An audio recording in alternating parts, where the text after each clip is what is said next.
All right. Good afternoon, Maine. This is Chuck Ellis, and you are watching the Muddy Waters Podcast, and I am your host.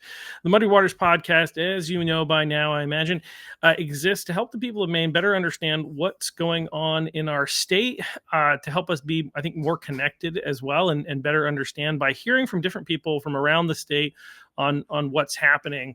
One of the things we'll talk about here is that there are things that are being taught in our schools that some people would have you believe are not being taught. And so part of the reason we do this podcast is to have different people from around the state share what they've seen and what they're hearing, so that you, the people of Maine, are more educated on what's actually going on. Because if we know what's going on, we actually can make a difference. We can go and we can speak up. And one of the things that's been really exciting over the course of the last couple of weeks is that people are beginning to speak up. Um, and they're with loud and powerful voices. And after everything that happened with the transgender athlete who won the female pole vaulting, we had a protest at this point I think it was this last week. It's been a little bit of a wild ride this last Saturday, and there's another rally that's coming up that's going to be in Augusta on March 15th to kind of continue this momentum. And I'm really excited. You may have seen this already if you're paying attention on X, but I'm really excited for who's going to be coming to join the rally. And I'll just come over here so you guys can see. We've got this great graphic here. Chloe Cole is, as it says here, she's an American activist, but she's also like the leading voice in the detransition movement, or one of the leading voices, I should say. She's not the only one. There are other people too, but she's one of the leading voices in the United States in the detransition movement. And she's going to be coming to speak speak at our Girl First, the Girl First rally that's been being put on by a number of people, to talk about protecting women's sports from male, biological males. And so you should definitely show up, show your support. It'd be a really great opportunity to meet or see and hear, live from one of the leading voices in this. So if you know of anybody who has struggled with that or is interested in this issue, they should definitely show up. So just a huge shout out to Chloe for coming. We're really thankful that she is going to be here. So today, this week seems to be heavily focused on education, where we had Amber Levine, whose daughter had been given chest binders, and on Monday and on Tuesday we had a high school student, Julia Dietrich, come and talk about the experience of beginning to speak out. And throughout the course of this week, even at school board meetings, more and more, we're hearing more people stand up and speak out. And we're continuing to talk about education with bringing in somebody who spoke out a little while ago, a number of years ago at this point, on some of the problems that she saw in the education system when she sent her letter of resignation. So thank you so much for joining us, Rebecca. How are you doing today? Hi. Hi, Chuck. Good. Thank you for having me. Yeah, thanks so much for coming on. I feel very fortunate. Like I said, I noted a number of, it was a couple of years ago, right? Maybe. Yeah, 2023, November 17th. Okay, yeah, that sounds about right. I was Yep. thinking it was somewhere in the 18-month range, because it doesn't seem like it was that long ago. And I remember hearing about how you had submitted your letter of resignation, and that it was very well articulated. I think I think I may have even read it at one point. I don't have access to it right now, but it was really great for those of us who are frustrated with what's going on to have somebody else, like, publicly. Well, I don't know if you intended it to go public, but to post it, to get out there. So before we get into that and kind of what led up to that, I just want to give you an opportunity to kind of tell us who you are and where you come from, and what your background is, and all that jazz. Yeah, sure. Thank you. So my family and I have been here since 2003, or 2002. We moved to Topsom. My husband was in the military. He's a retired lieutenant. And we wanted to be back in New England. We have family in New Hampshire and Vermont, and family here in Maine. And so my children were young elementary students at the time, and we found wonderful school district in SAD 75 for my kids. And I always wanted to be in education. So I finished school and didn't want to be full time because I wanted to be home with the kids, but then I also wanted to see them, grow as students. So I became a substitute teacher for the district, and I was a substitute for quite a long time.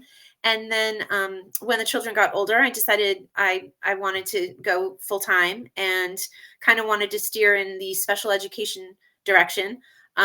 Again, didn't want to be a full-time teacher and have my own classroom, but I wanted to be that paraprofessional that helped the teacher and was able to go throughout the school and see a lot of different abilities of children and age groups. So that was kind of my wheelhouse, was paraprofessional for several years. And in the meantime, like in between, I served on long-term sub position for quite a few teachers from middle school and elementary grades. So I kind of ran the gamut, right? The whole field. I was all over the place, and it was really nice because I got to see the students grow. I got to see them, as a first grader, and then a couple of years later, I got to see them as a third grader, and then I got to see them as a middle schooler. So, and it was really lovely to, go a year or so and then have a kid be like, "Mrs. Brooks, I remember you from."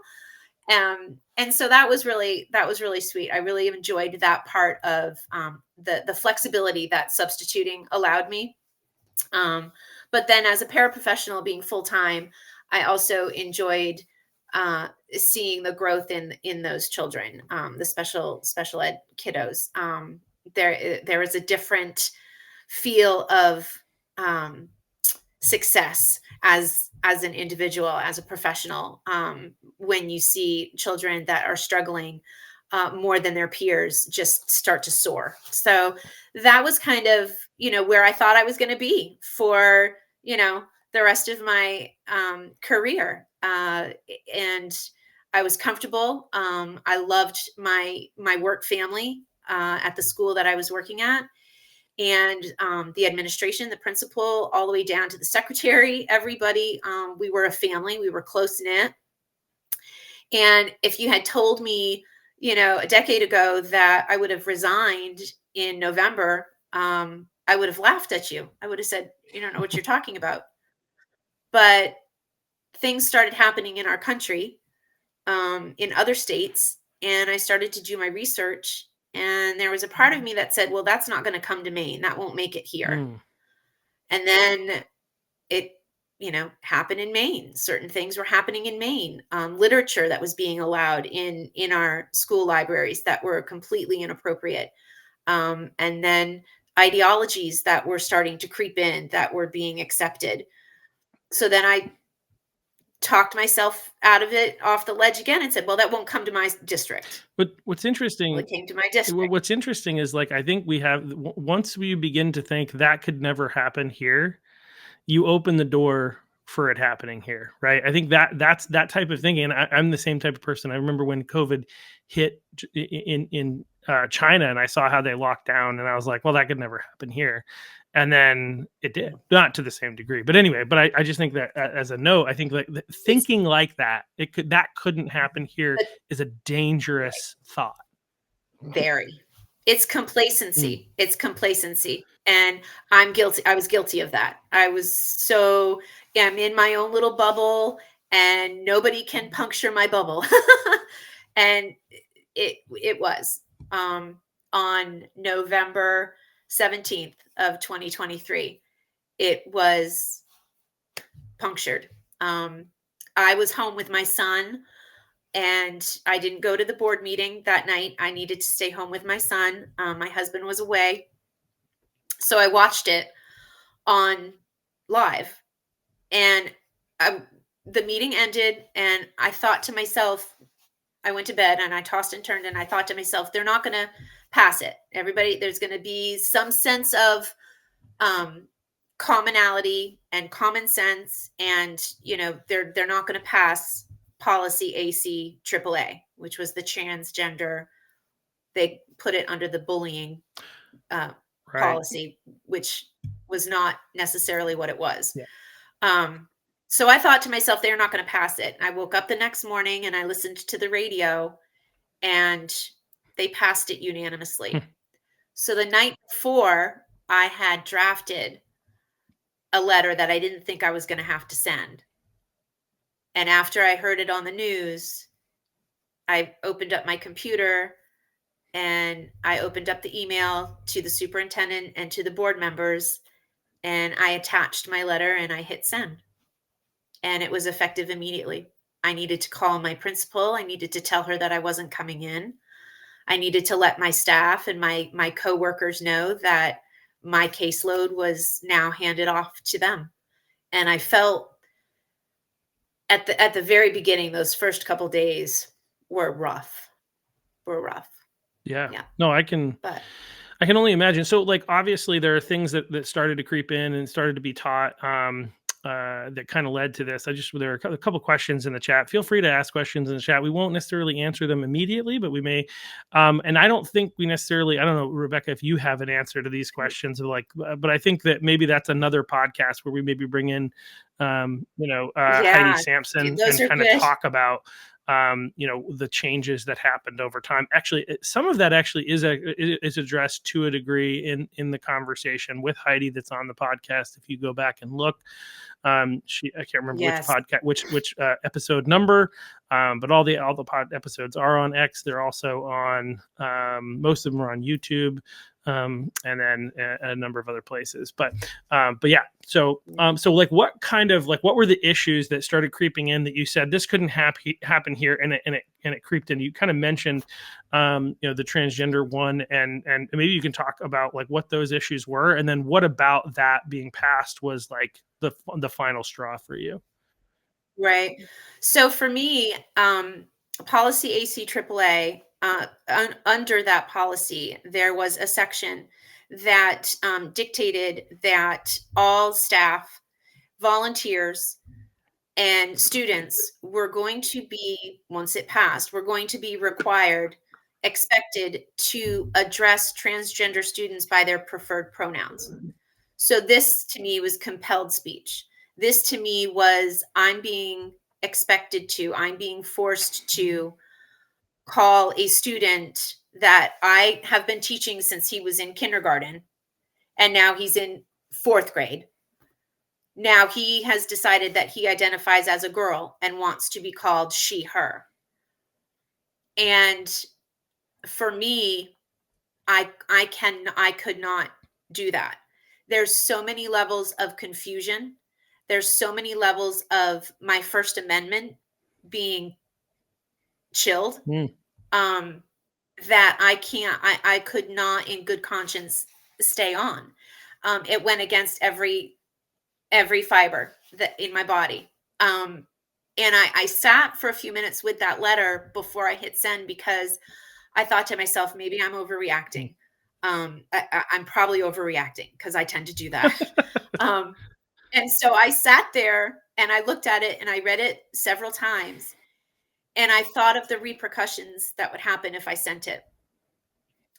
And then I thought of the repercussions that would happen to me if I didn't, and if I stayed on, and if I went to work, and every day I went to work, I had to tiptoe around a particular student in fear that I was going to be fired, or in fear that they would go home and say, Mrs. Brooks didn't call me by my preferred pronoun, and then get called in and have some form of, repercussion. I could not, I couldn't do that to myself. There was a part of me that said, I felt like a cop out that I was leaving my coworkers to take the brunt of all of this. And I likened it to leaving them in the trenches, Mm, right? The soldier, and I just abandoned my post. That's how I mm. felt while I was looking at this resignation letter. And I was trying to reconcile with that, and at the same time tell myself, okay, you need to do what's good for you, what's right for you, and then worry about the rest later.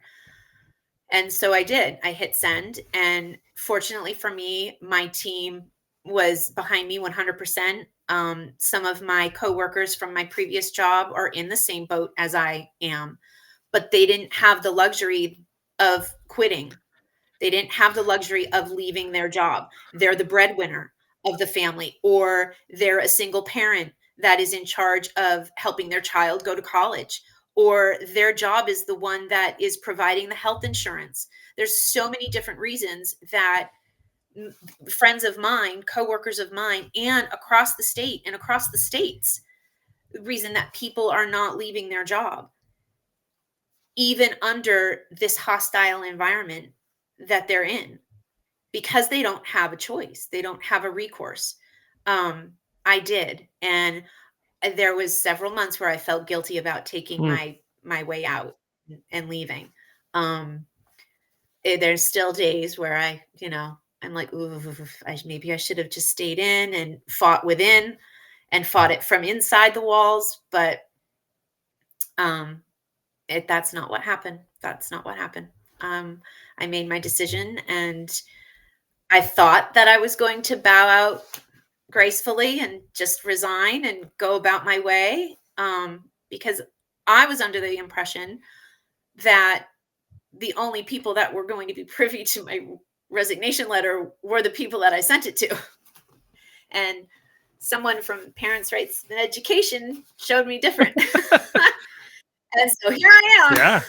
Well, I mean, I think But I just want to say congrats to you for having the courage to stand up for what you believe is right at a really difficult time in our country and nation. I mean, you risk being called a bigot. You risk, like, because like, and I think one of the questions that I think is helpful for people to think through is like, because we all, I mean, I'm in the same camp where I'm not going to use somebody else's preferred pronouns. I'm not going to put my preferred pronouns in my email signature. Right, like there are these types of things. It's like I'm just not going to do that. But like, why? I'll ask from your perspective, why is that such a big issue? Because that's what they say. Like, for what's wrong with me, just that's who they feel like they are. What's wrong with using that? so for me, that's it. It boils down to a First Amendment violation. You're expecting me to buy into an Hmm. ideology. You're expecting me to compel, you're compelling me to use language that you want me to use.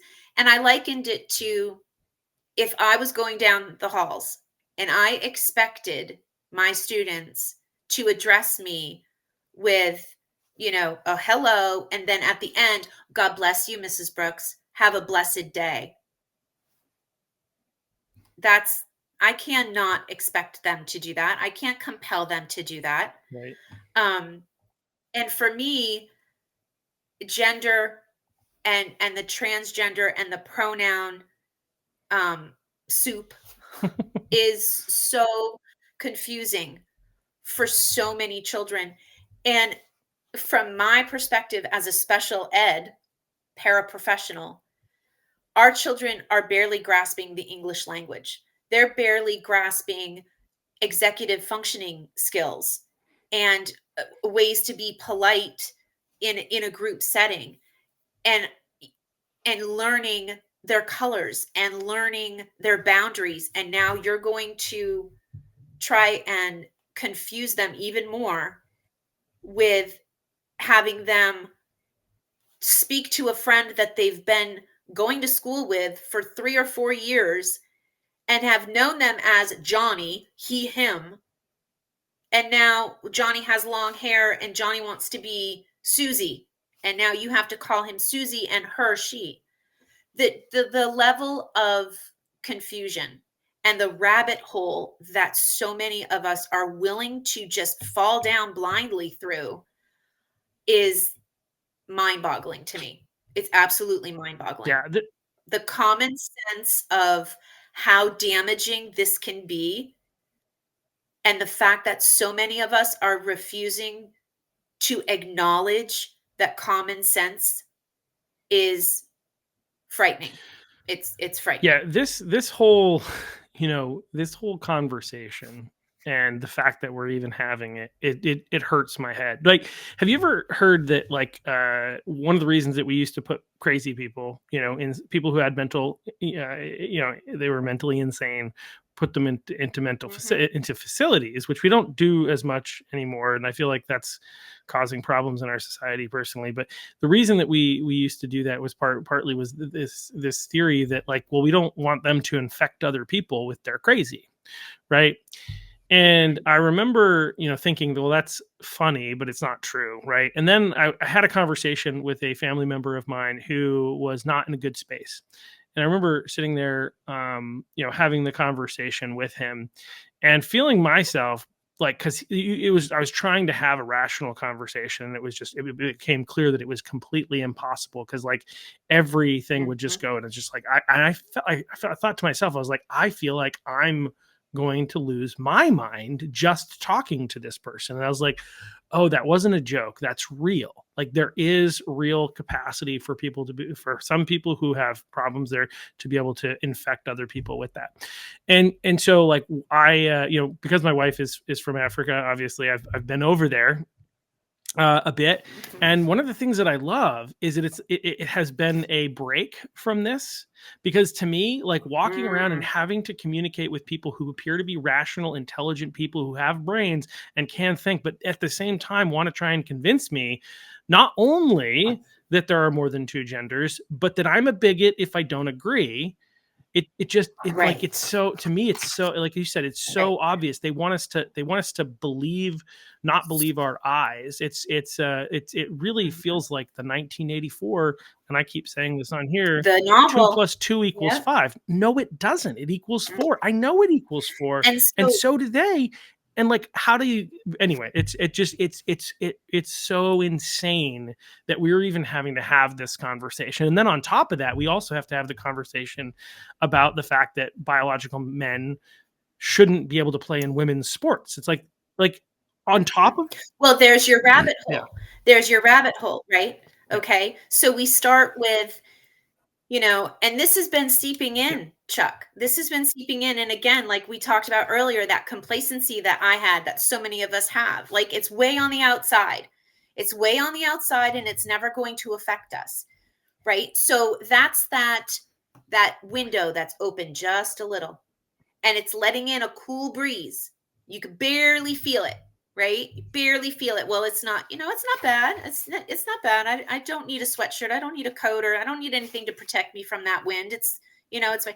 And now, whoosh, the window has been blown yeah. open, and the tornado is right outside our door, right? And your word that you use, that infection, right? Okay, so once upon a time that was the mentality, and what's happening today is even worse. It's not an infection, because that's not the way it works. We're being played with. Our minds are being brainwashed by very intelligent, very conniving, very diabolical people.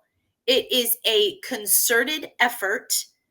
It's like a chess game for them, and they're doing it really well. They're brainwashing us, and then for those people that succumb to that brainwashing and follow suit, oh yeah, okay, genders, I'll start calling you. Oh, that's great. Okay, we'll affirm you. We'll affirm that ideology and that mental illness, instead of getting you the proper help. No, we'll affirm that for you. So now you've got that, right? That brainwashing, and you've got people that are susceptible to it and vulnerable, and that's the young ones, and now some even not so young, that are falling for it because they don't want, they're afraid to be labeled, like you said, the bigot, the racist, the transphobic. I'm not afraid of something that doesn't exist. I'm not going to cop to that. I'm not going to be gaslit either, Mm, because the people that don't fall in line to the brainwashing are now the ones that are feeling the chilling effect. They're being gaslit on a global scale. And that chilling effect it's happening everywhere. yeah, And it's happening to, the children that don't want to speak out because they're afraid they're going to lose their friends. They're afraid they're going to lose their spot on the sports team or the National Honor Society, or they're going to be labeled, Yep. right? All their friends groups they're going to lose. So that's your first tier, right? That's the immediate group that feels it. Yeah. Then you go down to the parents. Those parents that aren't buying into this ideology, this transgender and the pronoun business, they're going to be now judged. So they're going to be quiet. Yep. Their voices are going to be chilled. They don't want to be approached by activists and touted as transphobic or any of the others. They're hearing it from their own medical community. Doctors now are saying, well, no, you can't come in with your child because now they want to be by themselves for their appointment, and whatever they say goes. 12 years old now. That can happen. And parents are feeling the chilling effect. Their speech is being violated. Their parental rights are now being violated. And then you have the teachers and the staff at schools. One right here, right here. I refused to have my speech compelled. Hmm. And I was not going to work in a hostile environment. And I could see it coming. It was at the wolf was at the door. The wolf was at the door, and I wasn't going to be the sacrificial lamb. I'm like, nope, I'm out. Yeah. I'm out. And then you've got community members, okay? People that may not even have children, but have their own little shop, right? Their own little bakery or whatever. Now they're afraid to speak out. They're afraid to say, no, I don't agree with this, because they'll lose Yep. business. And that's their livelihood. So now they're feeling the chilling effect. And it spreads. It's just spreads. Yeah, no, it's pretty wild and you talk about businesses, and I can't even remember what the specific issue was, but it was like I think something to do with oh gosh, Salvation Army. I think the Salvation Army was there was which I mean most of what they do in Maine, I believe, is like a a place for alcoholics to get dry kind of thing. One of those halfway houses or something like that where they work with people. Well, actually, not halfway Oh, houses, right. but yeah, you get the picture. And I think Coffee by Design or something was doing an ad where they were trying to help raise money. They posted something to social media trying to raise money for that, and then somebody else went out and found that they're against trans, and they like attacked not just Salvation Army, who's literally again is helping people get off of alcohol, right? Alcoholism, like and drug addiction and stuff like that, which I would think most people would agree is a good thing. But also attacking Coffee by Design for helping them. And Coffee by Design, not to their credit, didn't even defend their own actions, but said, "Oh, we didn't know that." And so but like at the same time, I mean, I think that's an organization that's like it's it's a coffee shop, so it shouldn't be liberal or conservative, but I do think that they're in Portland, they tend to be more liberal in terms of their viewpoints. Right. But they were still afraid of losing, and had the potential of losing business as a result of a view. It was not even a view that they had, right? But the fact that they had Mm-hmm. allowed it to be believed that there was an organization that didn't agree with them on this issue that might also be doing good things and be worthy of support, right? Like there are so many Right. levels to this. I tried to get people to support raise money for the Cumberland County Republican Committee, and I have conversations with people, and they're like, are people going to know that I'm giving to this organization? I'm like, well, yeah, I mean, it gets reported in ethics, right? So like, it gets reported. If people know how to look, they can find out who's contributing. And Mm-hmm. this, sorry, Jeff, this is not And that's all the chilling right. Yeah. effect. And That is exactly what it is. yeah, no, Yep. exactly. And so you talk about this, and this is exactly why the Title IX revisions were struck down. The 2024 Title IX revisions by Biden were struck down by a district judge, I believe. It didn't even go to the Supreme Court because of the fact that they compelled speech and was a bit of a chilling effect. So you can't, Rebecca, you can't respond, unfortunately. Neither can I to the people Oh, there. there we go. But we can say hi. Thanks, Jeff, and Working Jeff. at it. Hi, This is everybody. Rebecca, not Amber. Amber was on Monday, but thanks for tuning in. We appreciate that and Sorry. saying hi. Hello, everybody. But so the I told you I was new to this, yeah, Chuck. no, it's fine. So I was in here before and I did the same thing when I was before I got into podcasting. So but yeah, so that's a big part of the problem is like I was talking with somebody about this recently because like for me there are tons of issues that are issues, right?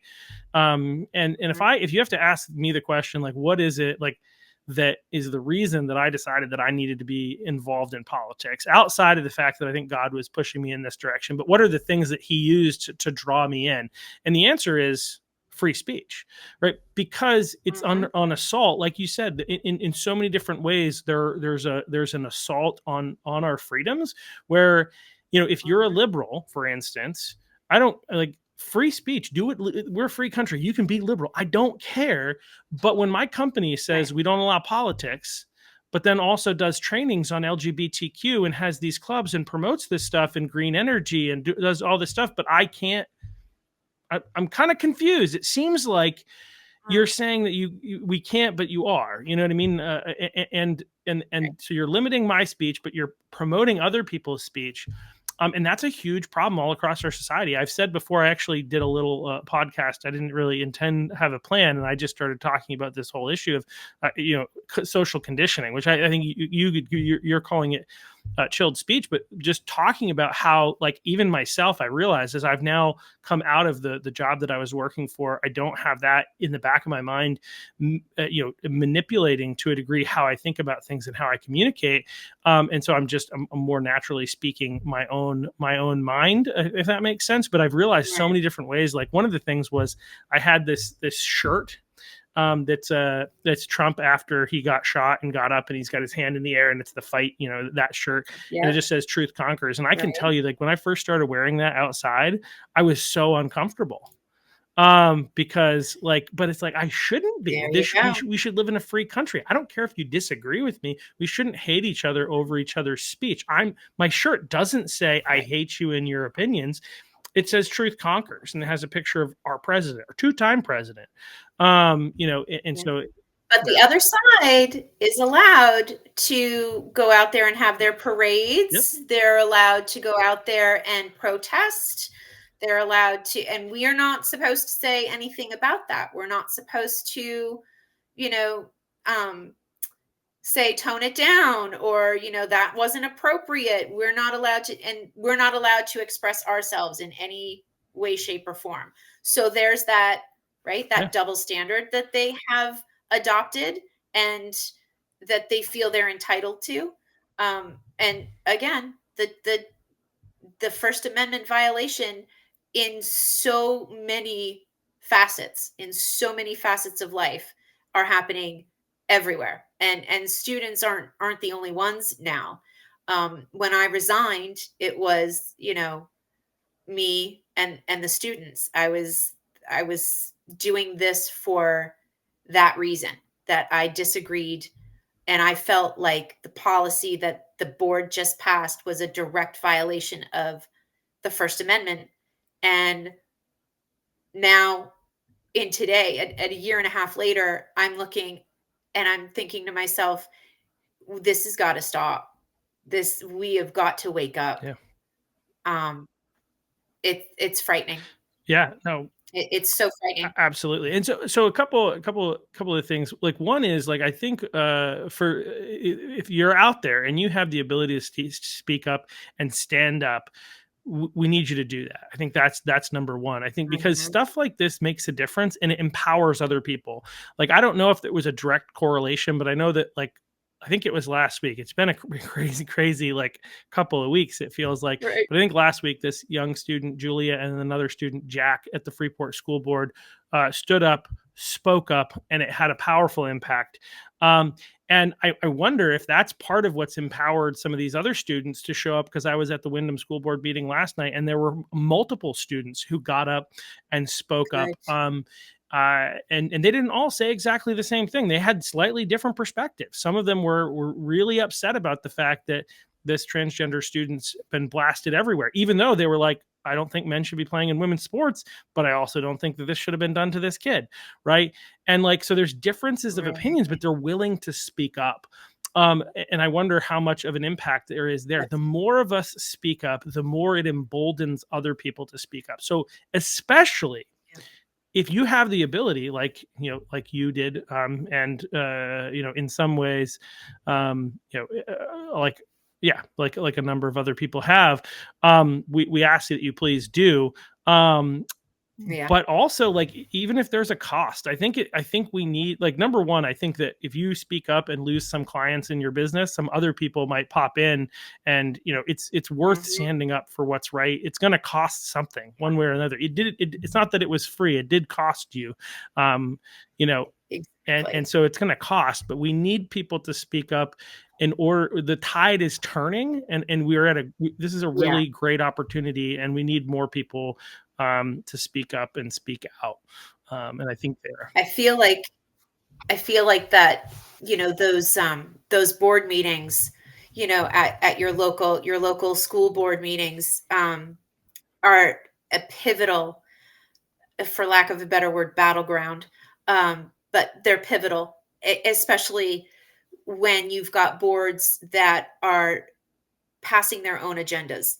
They're not listening to their town. They're not listening to their people. When I resigned, and after my resignation, I spoke with Alan, and he kind of roped me into the world of advocating, and I created a petition to get the policy revised and to have the word required taken out, because required, kind of insinuates you have to do Mandatory. this, or there will be, Yeah. exactly, there will be repercussions if you don't.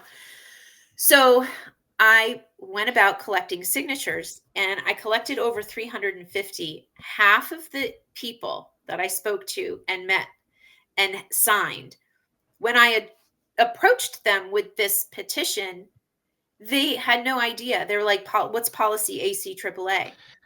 These are Yeah. taxpayers that did not know that there was a transgender policy being passed Yeah. in their district. They had no idea. And when I told them, I said, this is the little blurb, this is the little section of the policy that says students and staff have to address a student with their preferred pronoun. Oh, no, no, no, no. Because I would tell them, I said, this is to get the First Amendment. This is to protect our students' First Amendment, this petition. Oh, what's wrong? What, isn't their First Amendment protected? I said it was until this policy was passed. Yeah. What policy? And the question mark over their head, what policy? And I show them, and they look at me and they're like, oh, where's the pen? Yeah. Now some obviously didn't sign it because they're of the other side, and they think it's okay. But for half of the people that did sign it, were not aware. They had no idea that it was a policy. Yeah. Well, and So that involvement starts right there at your board meetings. Get involved and know what's happening. You don't have to have a child be a student in your district. You're paying taxes. And for our district, it's over 50% of our taxes are going to the board, to the education. So where's your money going? yeah, no, absolutely. And I think there's a lot of things that I think, but I think you've hit on a piece, is that we need to be informed. And part of that is, like, we have to do our homework, and we have to be connected, and we have to ask questions. Now, I would tell you that if I read through some of these policies, I probably would be a little confused about what the heck it's saying, right? I wouldn't know where to start. Where do I get my information? How do I know what it's saying? Well, partly that's why we're here, to kind of provide some education there, but also, like, there are school board members that like, get involved in your local. Every town or city, most of them anyway, have Republican city committees, or some of the towns even have nonpartisan. But, like, these are issues where you can get informed and get involved, because Half of the problem, half of what's going on in our country is because people said that can't happen here, right? To go back to what you said earlier, and they're not paying Yeah. attention. We're not engaged in our civic, doing our civic duties. We're sitting back, and then we're complaining. And one of the biggest complaints that I hear that I get a little, I'm getting more and more irritated about, to be completely honest, is like, well, the main GOP needs to do more. And my response is, who's the main GOP? Mm, Oh, you are. yeah. Oh, anybody who's a registered Republican, or if you're not a registered Republican, you're like an independent, and you want the main GOP to do more. I guess that's an interesting idea. But most of the people would be registered Republicans or want to be Republicans and say that we need to do better. Do I think the main GOP at large needs to do better? Absolutely. But if you are a member, if Mhm. you're a Republican, or if you're a registered Republican, or you You want to have a see voice. change in your world, get involved. You are the party. Yep. You're a You voice. are the party. You are the people. This is Yep. so important, because the reason all of this happened is because we weren't paying attention, because we, especially as Mainers, we just want to be left alone. We want to do our own thing. We don't want to be involved in this. We don't want to engage. I don't want to sit here and do this every couple of days and talk about this stuff. I do it because it's necessary, because we need to get information out there and spread it out to the people, and share these stories, because what you're saying, and we talked, I want to get over to some of this in just a second. We talked about some things that people are like, well, that's not happening in schools. In fact, every time I bring it up, people, like, again, gaslight is the word of the decade, I think. And the Democrats are doing Mhm. it left, right, and center. Um, but they're gaslighting us in saying that this is not happening in schools, right? And so, but it is Mhm. happening. It's happening in every, like, if you look at almost all the schools across the state of Maine, this anti-bullying policy, this anti-harassment, anti-bullying policy is there in just about every school district in the state. And on top of the fact that it compels speech, there's also penalties for the students, for instance, if they misgender someone. And one of the fun facts Mhm. that you probably don't know, or you may not know, unless you've been paying attention and you heard us say it, this is on here before, is that if a student outside of the school at some non school function sees another child and misgenders that other child at a non school function, they can still be Can be kicked. reprimanded in school. This is what Mhm. happened when they did the bullying thing, because, like, with cyberbullying and stuff like that, they changed these policies. Instead of saying, parents, you need to hold, like, the police system and the parents need to make sure that harassment and bullying is not happening. Instead, it became the school that needed to fix everything. More and more parents have Mhm. ceded their authority and their responsibility over to the school system, and the school system is not trustworthy. And Yep. ultimately, that's a huge problem. And these policies are most likely in place in your school district, wherever you have kids, and they need to go, because they're a violation of the Constitution, and they're dangerous for the development of our children. And the other thing too with that, Chuck, is it's interesting. I find it very hypocritical of these boards that have passed this particular policy, this transgender policy, under the umbrella of, or under the guise of it being a bullying, right, an anti-bullying um, policy. And of course, when I resigned and I had that letter and I spoke out, many people on the internet came back and called me a bigot, called me transphobic, said, oh, so she's okay for kids to be bullied. And my response to that is um, this policy, this transgender policy, effectively created a hostile environment for 90% of student population because of the compelled speech, the chilled speech that they were experiencing because you violated their First Amendment right. So who is being bullied now? You have simultaneously, in your efforts to protect a small portion of students under a dysphoria, a dysphoric ideology, you are trying to protect that small group of people, and you simultaneously now have created a hostile environment for the rest of your population. And those kids are now speaking out because they're feeling it.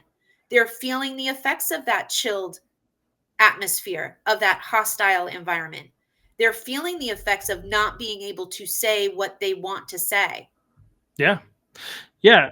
So And it's interesting that, we've got board members out there that are toting this policy as the holy grail, and it's some benevolent policy to protect a small portion of students from bullying. They weren't There was never any bullying anyway. For most of the part, most of it wasn't. It was completely unnecessary to have a small section of this policy where you're mandating speech. yeah.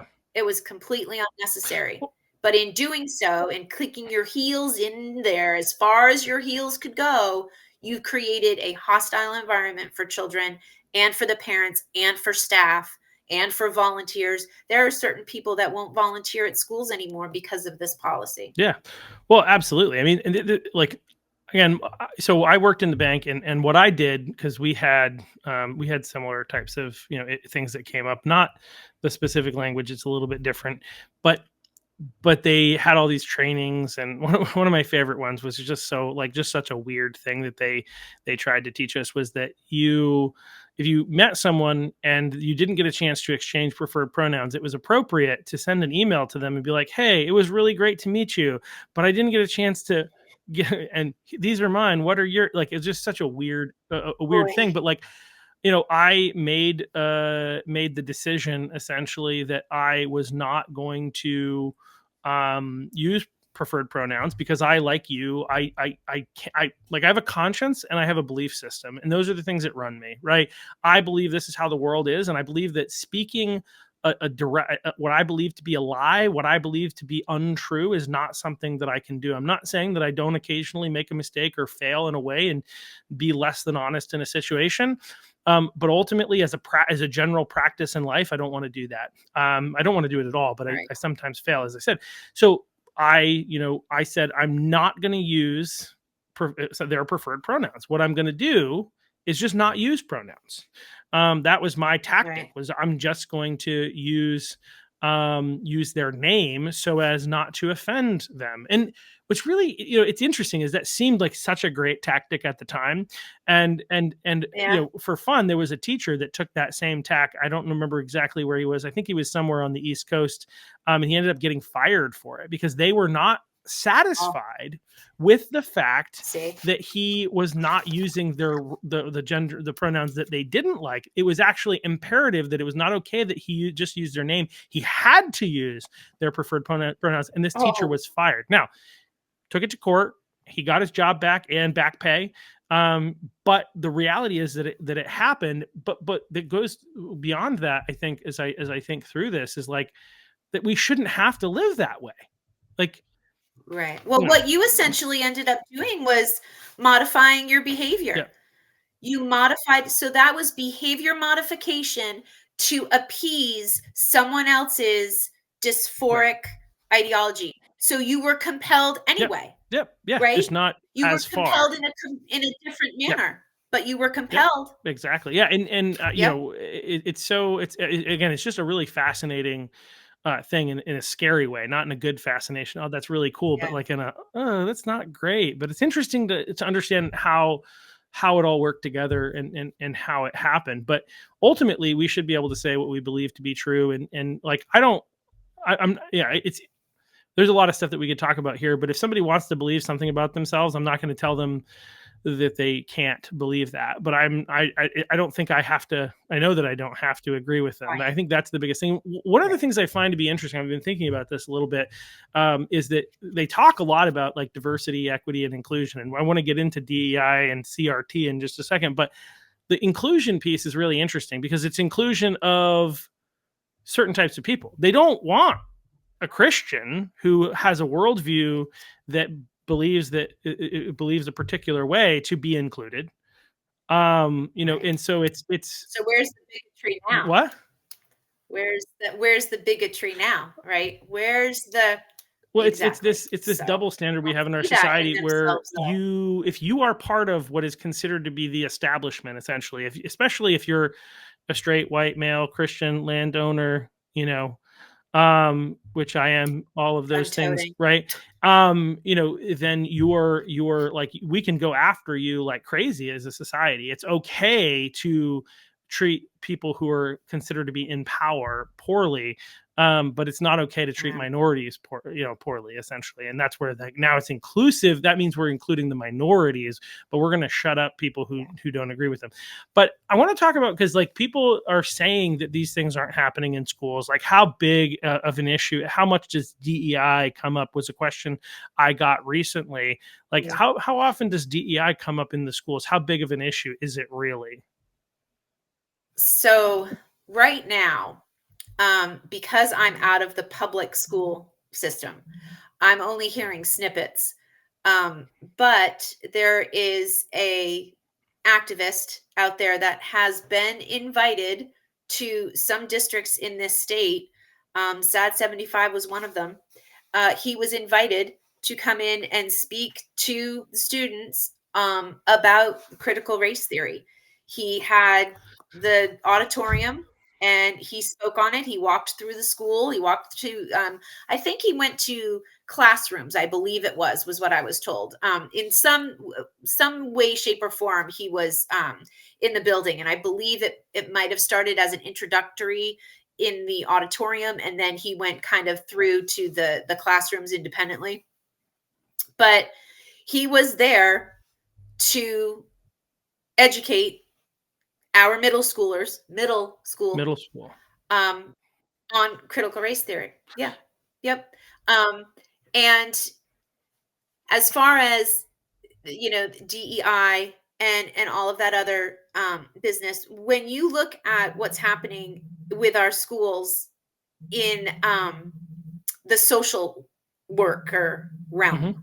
okay, we have social workers that are now providing certain education, certain services to our children that parents aren't aware of. Um, if you're not speaking to your child's social worker on a regular basis, um, you need to get in there. You need to be involved. Just like we were talking about earlier, needing to be involved with the education and working as a team with your child's teachers. It doesn't stop with just the teacher. It doesn't stop with your third grade teacher and your principal. If your child is in a public school and at any time can have access to a social worker, you need to make yourself known to that social worker. They need to know that you are present in your child's life. You need to know is what the protocol is for your particular school, where the social workers um, abilities and capabilities and what they're allowed to do and what you're allowed to ask. um, because many parents think that the social worker is just that little buddy group, right? Mm, Johnny's having a hard time learning how to share with his friends, so they have a group, the boys group, and they meet and they play these games that are teaching Johnny how to share. That's the level of knowledge that parents mm, have with social workers.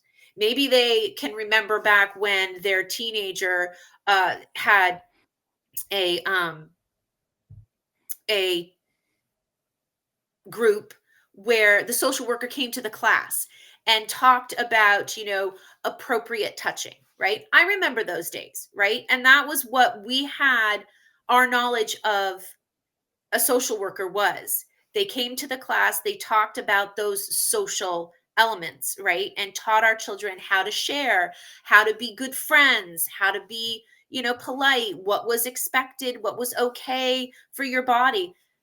Social work has taken a different turn mm, today. And it's taken its turn in it looks like today, where a social worker has the capabilities, the abilities to provide your child with a chest binder. If they come to that social worker and say, I don't want to be a girl anymore. mm. And that social worker doesn't have oh, wait, I need to talk with mom and dad first about that. Just a second. They don't have to do that now.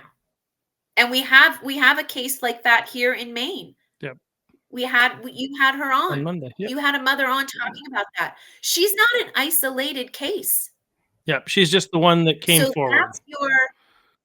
that's your social workers of today, what they're capable of. I'm not saying all of them are like that, but they're given free rein now. Yep. They're given the capabilities to do things like Well, that they were and not. on top of that, what they're being trained in, what the system is pushing is that it's so interesting. I almost feel like somebody cast a spell on the United States of America, and that's the like there's and as a Christian, I don't really think that. I think that it's this passage that talks about spiritual forces of wickedness in the heavenly places. This is spiritual warfare that's going on that's caused people to believe something that's obviously insane. Um, but this is like through the entire system. I remember there's a quote from the movie Batman Begins, where Ra's al Ghul, who's the villain in that movie, basically says you're trying to defend a city so corrupt that we have been able to infiltrate every level of their infrastructure, right? And like that idea of infiltrating every level of our infrastructure is what's happened here in the United States of America, where the communists, the socialists back in the 60s started with higher education. They've worked their way down, and the trickle effect has affected all of our institutions.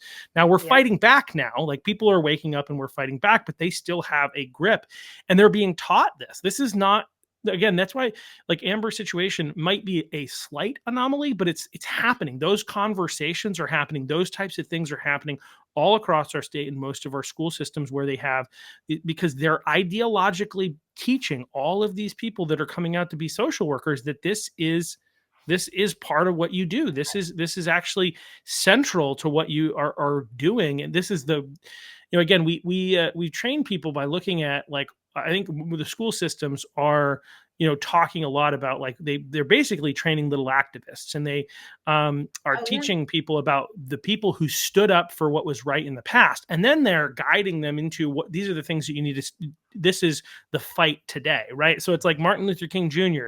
The fight for women's suffrage, right? These were the big heroes of the past. You can be a hero of today, and the marginalized group today is the transgender community. So they've Yeah. built all this into them, and and they're this is how, again, they're training people in the schools, and so like that, it's no surprise that social workers are doing this, because it seems like this is central to what it is that they believe that they're doing with these kids, because this is the biggest area where we could encourage a kid, is how they see it. Yeah. It's hard Yeah. to It's a scary place to go down and try to understand the mind of people who buy into this stuff, but I think that's a big part of what it is. Oh, yeah. Oh, definitely. And again, like I said, it's not every social worker. I mean, there are ones out there that, again, they don't have the luxury of quitting, okay, and leaving the trenches like some of us did. Um, and so they're kind of navigating a hostile environment. They're navigating a world and trying to do the job the way that they believed they were going to do it in the beginning, when they first went to college and when they first started on this path. And then you have the other social workers that buy into this ideology. They buy into this, the brainwashing, and for whatever reason, again, I for somebody who is supposed to protect and guide children, the fact that you're engaging in something that is so detrimental to their well-being, all the holistic well-being, the spiritual, the mental, the emotional, the all of it, the physical, the fact that you're willing to thrust them into this kind of madness is beyond me. And Yeah. only way that the only way that you could know, as a parent, right, if things like this are happening in your district, because they are happening and I'm not saying every single district, but they're happening. We're seeing it on the news. You're seeing it in your community, in your newspapers, in your town. You're hearing it through the grapevine. It's just at this point, some of us are still refusing to think that it's going to happen to us, right? We're still complacent. We're still thinking, well, that's not going to happen here. It's here, it's at our doorstep. And the only way for parents to ensure that they are making the decisions for their child is to be involved in those school board meetings, is to be involved as a team member with your children's teachers, social workers, principal. They need to know that you are involved, because an uninvolved parent makes for a very easy target in your child. Your child becomes an extremely easy target if you are not involved. So involvement happens on so many different levels. Involvement in your schools, volunteer every once in a while. If there is a PTA or some kind of equivalent, be a part of that. Chaperone for, this and that and the other thing. Go to those board meetings. Every board meeting, they have the meetings posted. If you can't make them in person, then look at them online. Be active. Send letters to your superintendent. Send letters to your board members. Join groups like Parents' Rights in Education, or contact other advocacy groups and have the questions directed to them. They're a wealth of information. But you can't sit back like some of us did, and think that we're immune, because we're not. We're not immune. Yeah. Yeah. Like I think we were saying earlier, like if when you start to say this can't happen here is when you open the door for it being able to happen here. And that's what's happened here, right here in Maine is people, I think we're too afraid to be seen as being mean. And so we don't ask questions. We don't try to speak up. This is why and I'll point back to this. Like, this is an 80-20 issue. It's actually probably more than an 80-20 issue. Trump says it's a 90-10 issue. He's not always right, but he might be.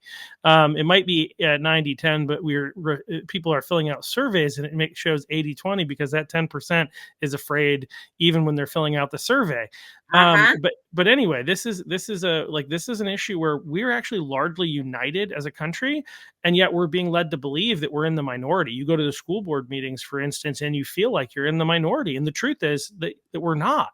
But they are aggressive and they're loud, and they're trying to make us believe that we're evil and mean. They're manipulating our empathy and our compassion to take advantage of it. And so we need people to get involved. Again, showing up to school board meetings. I was talking, if people might have missed the episode on Tuesday with Julia, and she's a 16-year-old student who spoke up, and she mentions in that, I don't know if it was in the podcast or I was talking to her afterwards, about how like part of what gave her the courage to get up and speak is knowing that there were actually so many people that were there on her side and supported her. And she's felt that even more since she spoke up. Right. And so like, you think sometimes like something as small as just going to a school board meeting, yeah, they're boring, they're this, but like, this is actually incredibly valuable to our society, and it helps balance things out. I was again at the Wyndham one yesterday, but one of the other things you mentioned, stuff about collaborate. I don't know if it was collaboration, but a team. I think we talked about that more before we got on the podcast, but I wanted to shift more to, given the amount of time that you worked in the education system, what are, outside of the fact that there are these dangerous ideologies that are taking hold with DEI and CRT. So DEI, just for fun, diversity. I want to just define these for people who maybe don't. Diversity, equity, and inclusion. Diversity sounds great, and I think generally speaking, I'm good with diversity. Equity is this idea that we have equal outcomes, not equal opportunities. So it means that if somebody isn't good enough, if they're the right demographic, they should still get the job. That's incredibly problematic. We need a meritocracy, not one where we reward people based on having the right minority status or whatever.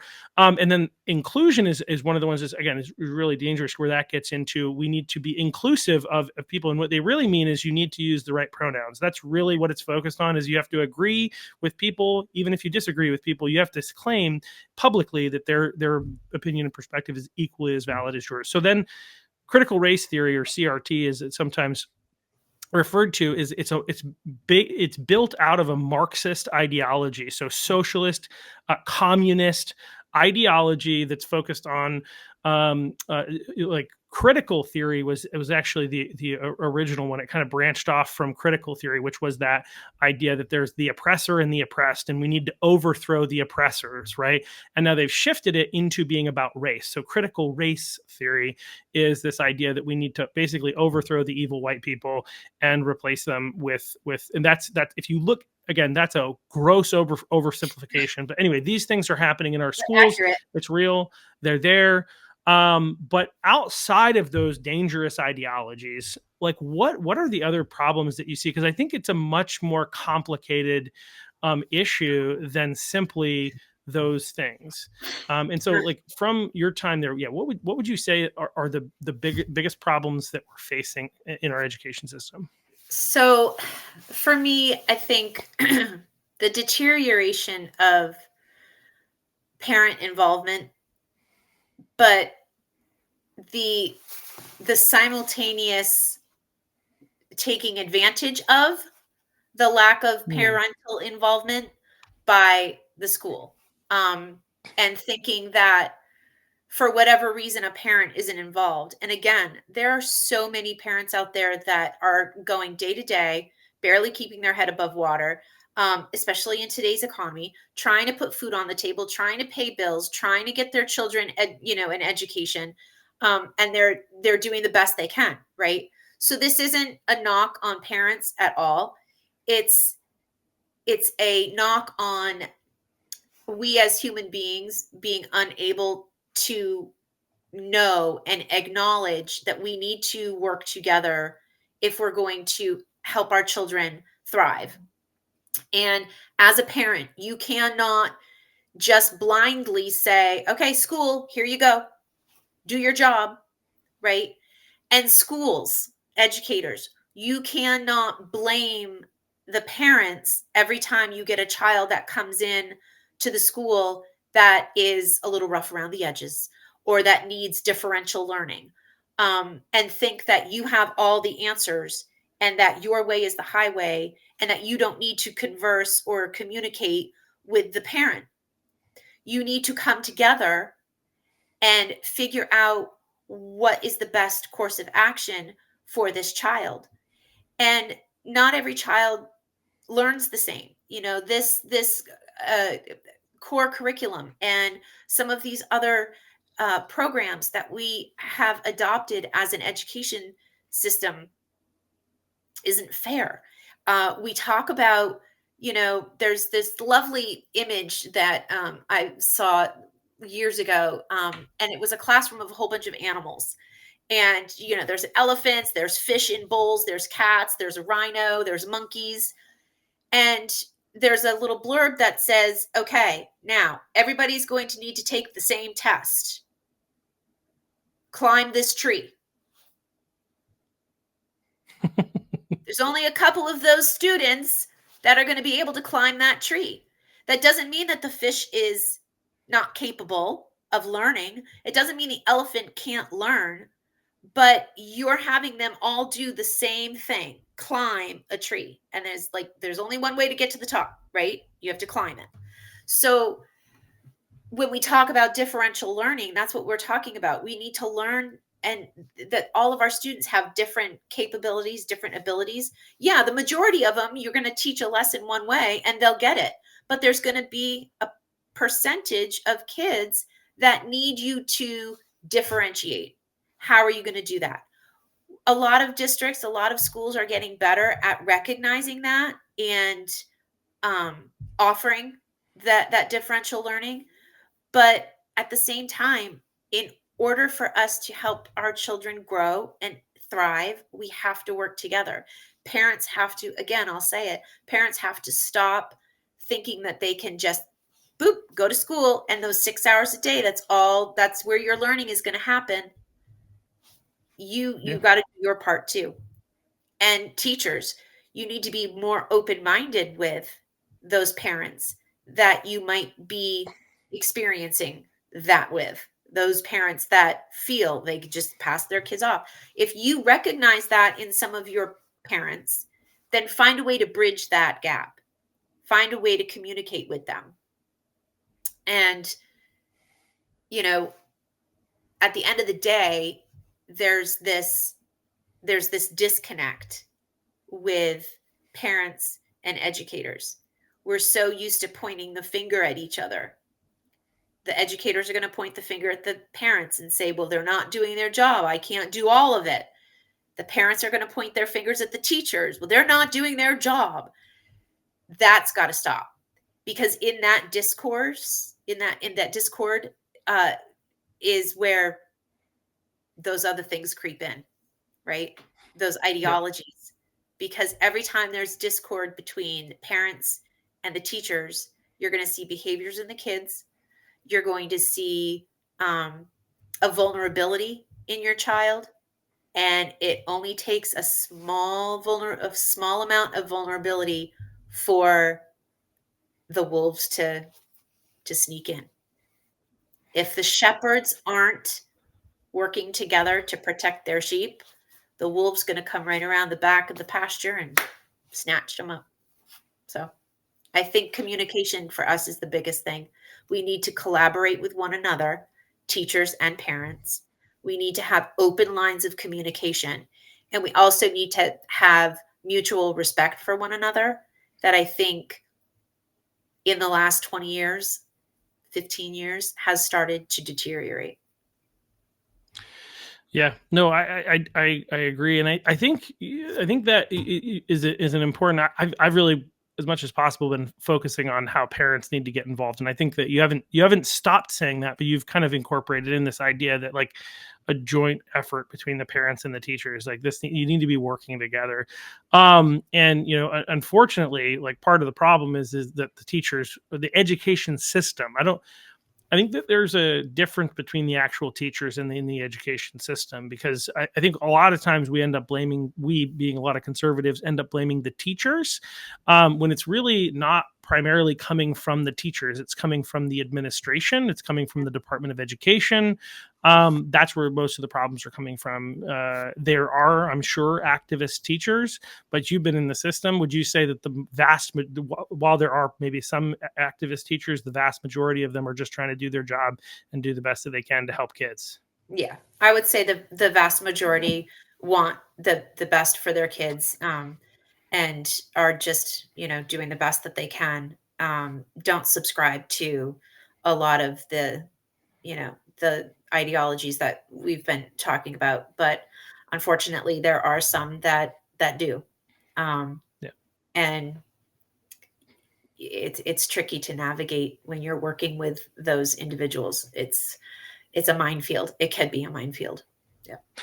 Yeah, and I think it's hard to trust them, but at the same time, generally speaking, we have to do the best that we can to build trust with Mhm. teachers, not see teachers as the enemy, but see teachers as people who we can work together with. And I think the parents need to take primary ownership of the education of their children, right? I Oh, think yes. part of what's led to this situation is, again, we thought that can't happen here, nothing to worry about. Let's just trust the education system to do what it needs to do for our kids. And then here we are, right?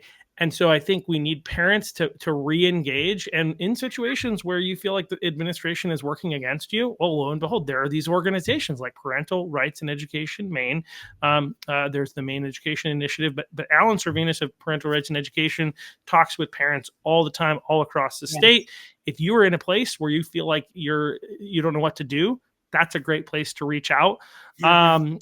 You can find them online, and on most social media places, and get the support that you need, because obviously these things are happening, and there are sometimes these activist teachers and these people who are doing nefarious things. But ultimately, getting involved, understanding what's Mhm. going on, asking the school system for the curriculum so you can know Right. better what's going on, because they have to give it to you. You might have Yes. to file a FOIA to get it, but they have to they have to get it to you, and so that we can understand what they're trying to teach our kids. Because again, at the end of the day, parents are the ones that have the most power and influence over the future of their children, and they need to be engaged and involved, and not just quote unquote trust the professionals. Exactly. Um, Yeah. because that's how we got here. Um, so Mhm. so yeah, well, cool. And like, ugh, my brain will shut off for a moment, um, but yeah. So after all that happened, like in terms of after you kind of went public, you were attacked by some, but like, what was the reception? What was life like? And where are you at now? What are you up to these days?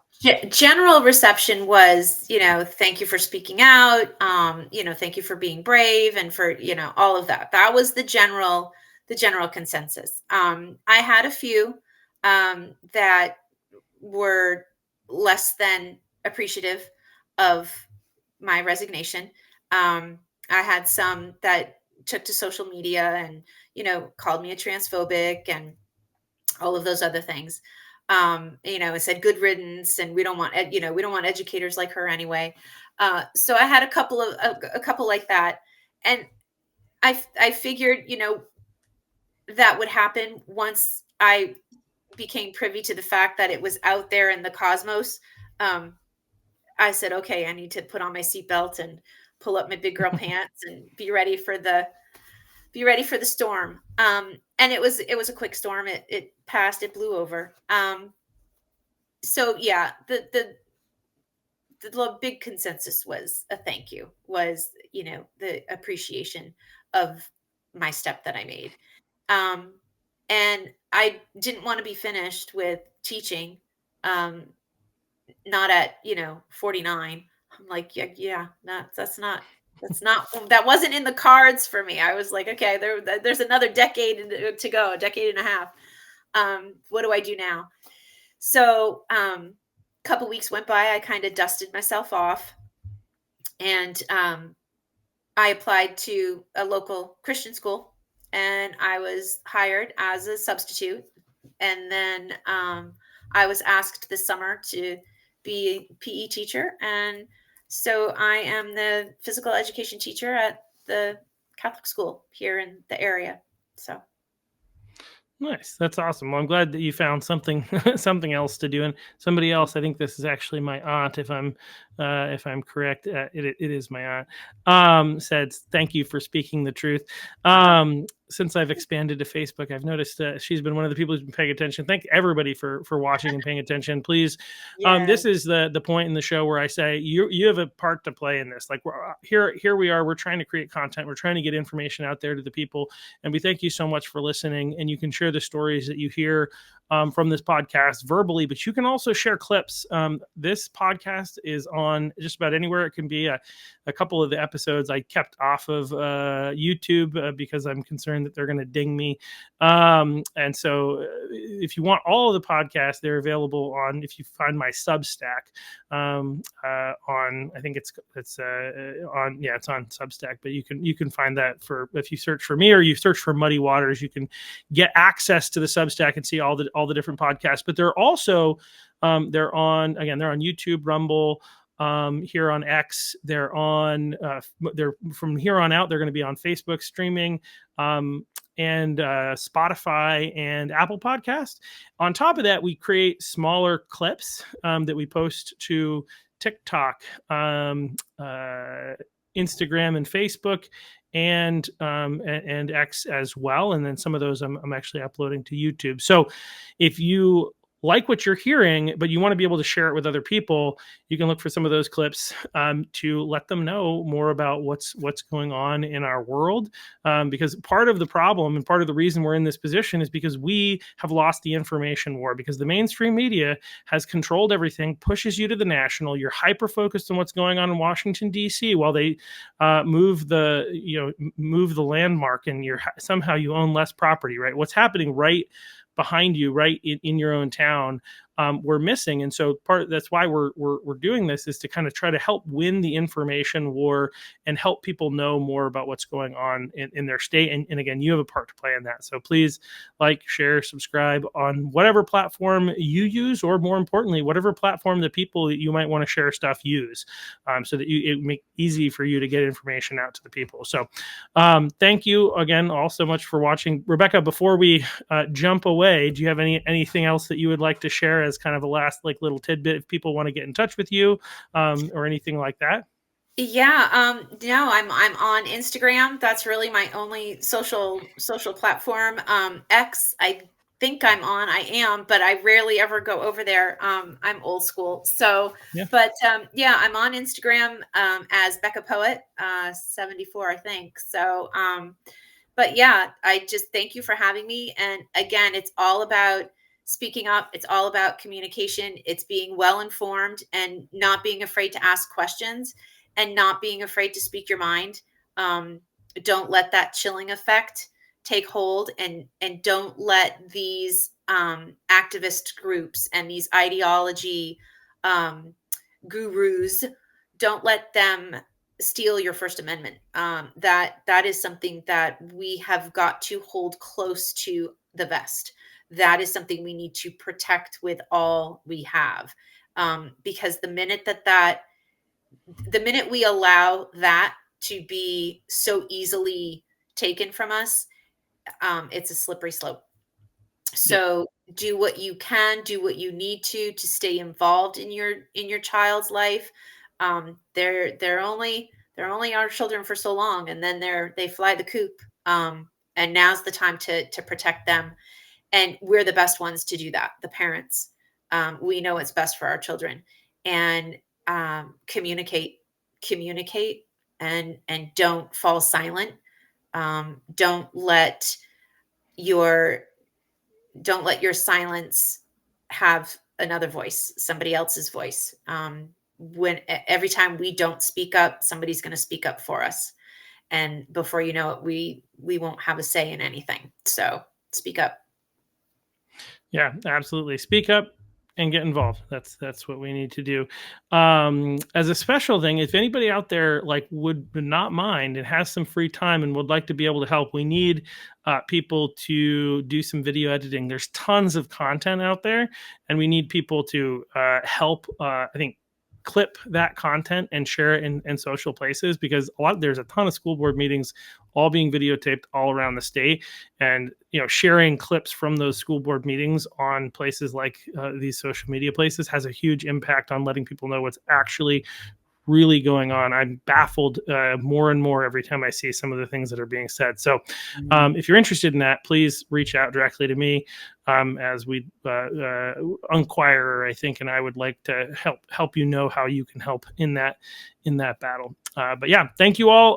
We'll see you again on Monday. We're going to have, geez, if I could remember her name, that would be great. We're going to have Tiffany Crack is her name. Tiffany Crack started Healthy Choice Maine, which is a advocacy organization for parents in particular to be able to, when it comes to medical decisions for their kids. So we'll see you back on Monday, and have a great weekend. And again, make sure you think about and plan to go to the event on March 15th from 11 to 1 at the Augusta State House, where, again, Chloe Cole, the famous detransitioner, is going to be there, as well as a bunch of young athletes talking about their experience. as well as some of our people in the house talking about their experiences in sports. Women speaking about their experiences playing against men, and I think that's really valuable. Rebecca, you can hang out for just a second if you can. But yeah, we'll see you all next week. But think about going to that event. Thank you all. Have a great Thank you, day. everybody.